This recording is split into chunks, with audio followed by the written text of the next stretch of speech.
Is the new album from British rockers Royal Blood, Back to the Water Below, worth a listen? Let's find out.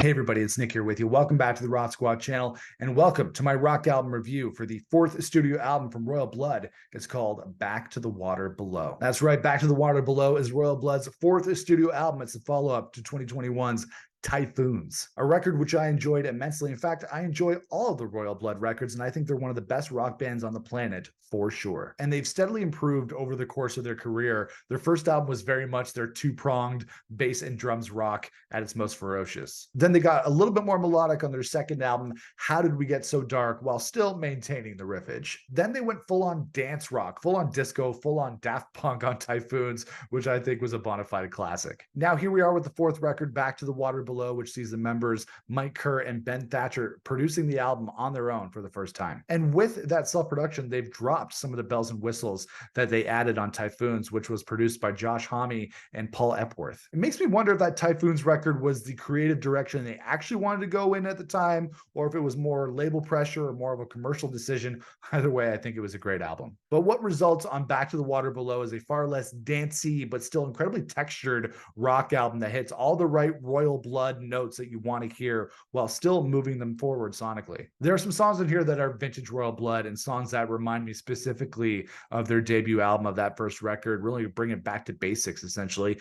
Songs like Mountains of Midnight, Shiner in the Dark, and Triggers, which were all great tracks. And in terms of moving forward into new sonic territory, there are songs on here that don't rely on the bass guitar or guitars of Mike Kerr quite as much. On the Typhoon album, there was the ending track called All We Have Is Now, which signaled the use of different instruments, more piano, different instrumentation, which they follow through and employ on this album.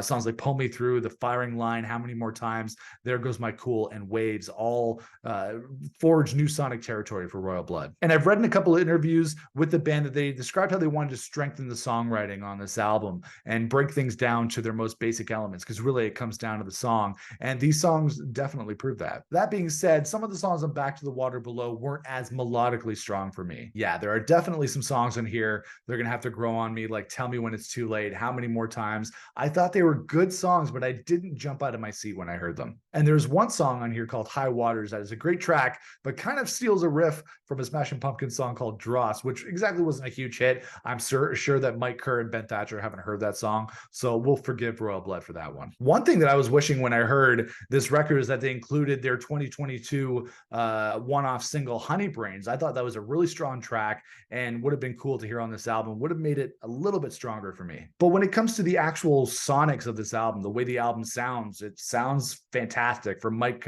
Kerr's bass guitar sound to the punch of the drums and the textures that they added with the piano and additional instruments, Royal Blood always put out great sounding records. And I love Mike's voice here as well. I think he's got a fantastic voice. He hits some new notes on here that we haven't heard him hit before. And I just love the more melodic sound of his voice against all that hard rock riffage. It sounds great. He's great. On Back to the Water Below, Royal Blood return to their hard rock roots, which I think is what is being implied in the title. They're trading the disco balls from TYPHOONS from the last album for balls to the wall rock that they did on their first two records. But melodically, I found it to be less engaging than TYPHOONS. That album was just chock full of hits and chock full of really catchy riffs and really catchy melodies, and I'm not really hearing that on this as much upon first listen. And I really dug the dancier, almost Daft Punk vibes of TYPHOONS. That album felt a little bit more immediate in the songwriting, but I have a feeling this album is more reflective of what Royal Blood want to do musically going forward, which is totally cool with me. But this one is a little bit more of a grower. I love Royal Blood. I'm hoping that I'll get into this record a little bit more. I still think it's really solid, but didn't really jump out to me as much as TYPHOONS did when it first came out. That album grabbed me, and this one is slowly reeling me in. I'm going to give the new album from Royal Blood called Back to the Water Below a 4 out of 5, with the caveat that my rating might go up as I listen to this album more and give it a good listen and rock out to it in my car. But that is it for my rock album review for the new album from Royal Blood. Let me know what you guys thought of the record in the comments below. If you like this video, please give us a like. We would appreciate that. If you like what we're doing here on the Rock Squad channel, make sure to hit that subscribe button so you don't miss out on future videos covering everything in rock, classic rock, modern rock, indie rock, hard rock, metal, if it has rock in the title. We'll cover it here on the channel. Follow us on social media on Instagram and TikTok at Rock Squad Pod, and I'll see you guys for another rock album review here on the channel. Until then, Rock on, everybody.